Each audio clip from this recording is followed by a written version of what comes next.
Сәлеметсіздер ме достар? Бүгін біз осындай слезы ангела деген пирог пісіретін боламыз.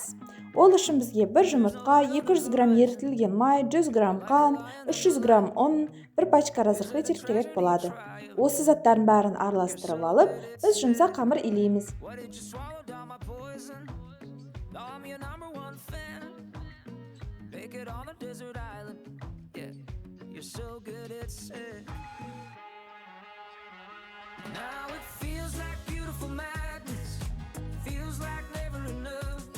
Енді начинкасына кірісеміз. Начинкасына бізге 300 грамм творог, 60 грамм қантты алып, араластырып блендерлеп алсаңыздар да болады.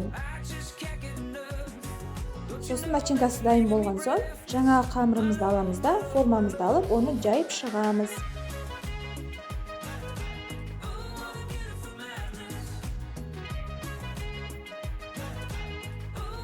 Қамырымызды жайып, оған творогты саламыз да 200 градуста 25-30 минутқа пешке жібереміз. Ал өзіміз 3 жұмыртқаның белогын алып, оған 60 грамм қантты қосып, миксерлеп, осындай аппақ болғанша миксерлеп шығамыз.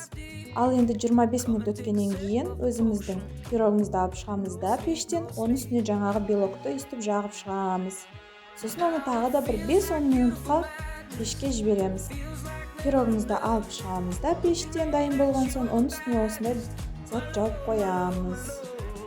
Ал 5-10 минуттан кейін ол затты алып тастаймыз. Сосын мінекей пирог дайын. Өте нәзік, ауызда еритін пирогымыз да дайын болды. Ал енді ас болсын, жақындарыңызды қуанта беріңіз және де маған тіркелуді ұмытпаңыздар.